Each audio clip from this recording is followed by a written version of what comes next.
Depuis combien de temps est-ce qu'elle marchait, trébuchait sur ses foutues racines, râpait ses mains sur les écorces sombres? Depuis combien d'heures Osha n'avait-il pas dit autre chose que faire la droite ou quoi que ce soit de similaire? Elle avait eu un peu envie de le secouer. Cependant, comme il était dans sa tête, elle ne pouvait pas faire grand-chose que maugréer. Si lui ne se fatiguait pas, elle si. Sa progression était plus lente, sa respiration plus saccadée, ses jambes lui faisaient mal et, plus le temps passait, plus elle trouvait chaque feuille de cette forêt menaçante. Elle était presque sûre d'avoir aperçu à plusieurs reprises des yeux d'un jaune luisant avec des pupilles enfantes. Ça lui avait fait froid dans le dos, mais Osha avait dit qu'il n'y avait rien. « Tu t'en fiches qu'il y ait quelque chose de toute façon » avait-elle bougonné. « Tu es déjà mort. Moi, je suis encore vivante, je te rappelle, et j'aimerais beaucoup le rester. » Néanmoins, une pensée la traversa. Peut-être qu'à trop être en alerte, elle croyait voir des choses qui n'étaient pas là. Elle resta tout de même attentive, bien que cela soit fatigant. Mieux valait se faire des idées que se retrouver face à quelque chose qui aurait envie de la poursuivre, la manger ou la coincer quelque part, ou les trois à la fois. La température avait continué de chuter de façon très progressive.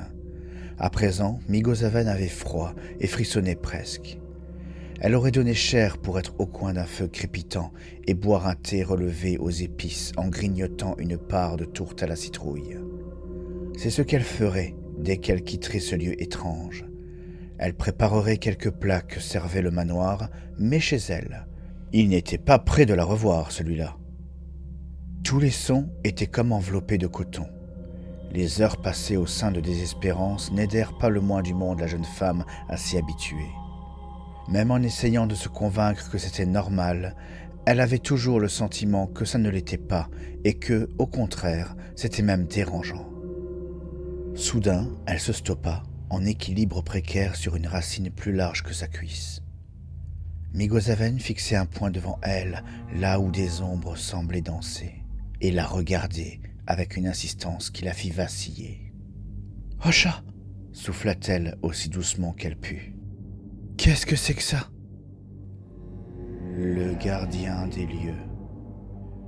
Une sorte d'entité née du souhait de la forêt de garder caché ce qu'elle protège.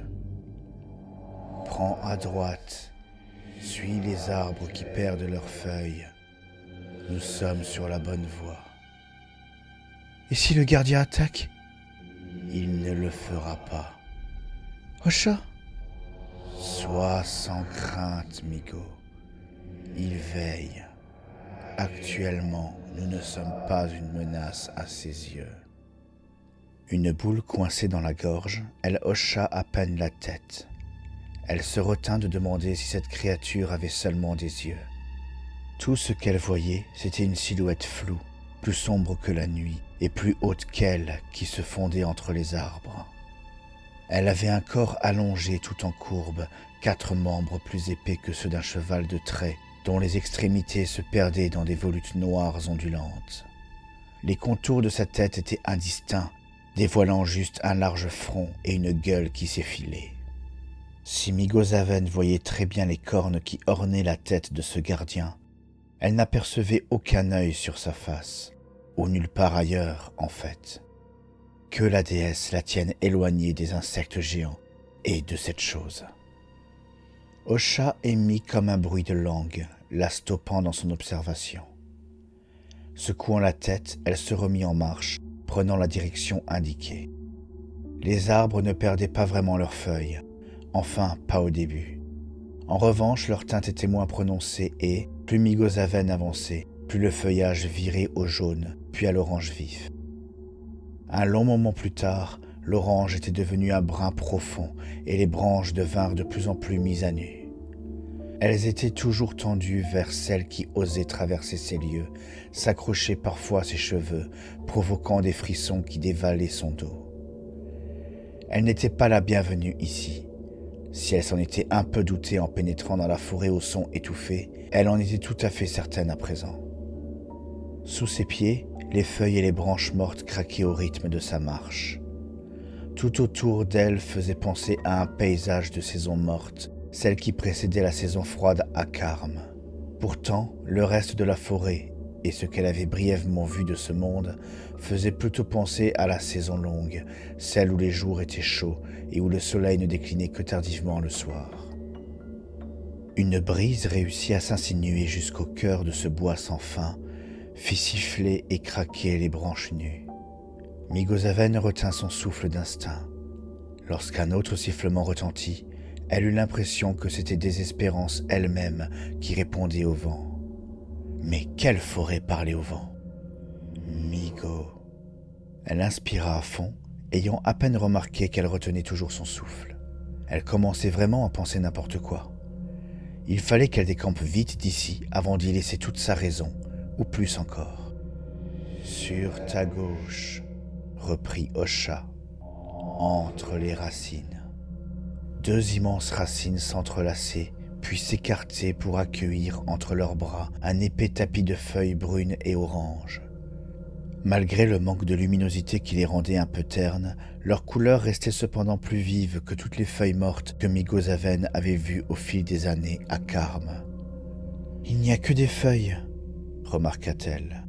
« Elle est là. »« Osha, tu es vraiment mauvais pour faire des blagues. Arrête d'essayer d'être drôle, c'est beaucoup trop bizarre. » Une moitié d'âme était-elle capable de faire des blagues, au moins?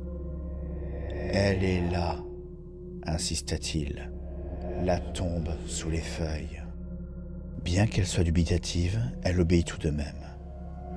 Avec ses pieds, elle commença à déblayer une partie des feuilles.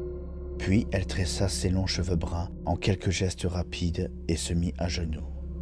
Ses mains œuvrèrent jusqu'à ce que l'espace entre les deux racines soit dégagé.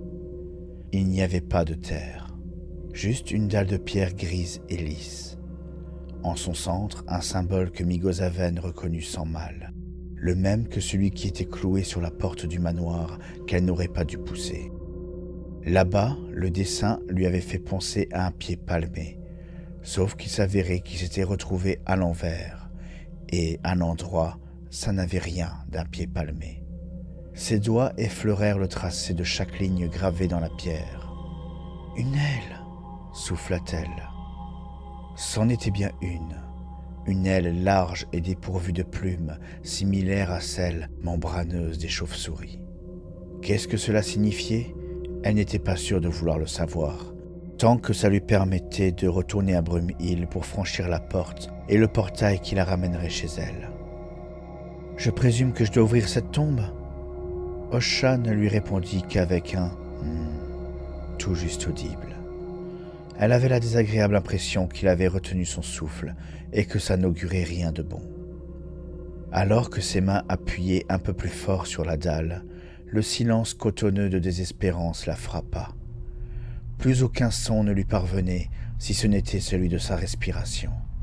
Toute vie semblait s'être figée et tournée vers elle, la scrutant et la jugeant depuis le couvert des ombres bien trop nombreuses. Même l'odeur terreuse de la forêt était moins prononcée. Toute vie s'était faite plus petite. Où était-ce son esprit qui lui jouait des tours?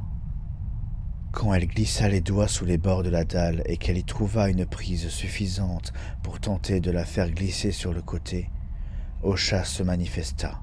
« Tu dois agir vite, » la prévient-il. « Tu dois ouvrir la tombe et te laisser glisser dedans. » Me laisser quoi? Te laisser glisser, répéta-t-il sans saisir la surprise de Migosaven. Fais vite. Le gardien va venir dès qu'il va sentir que la tombe est ouverte. Je croyais qu'il ne devait pas nous attaquer parce que nous n'étions pas une menace, siffla la jeune femme. Nous n'étions pas une menace à ce moment-là. Une fois la tombe ouverte, nous en serons une. Migosaven étouffa un juron qui aurait fait rugir son frère. « Osha !» dit-elle lentement entre ses dents. « Si tu n'étais pas déjà mort, je crois que je me serais moi-même occupé de toi. »« Je sais. »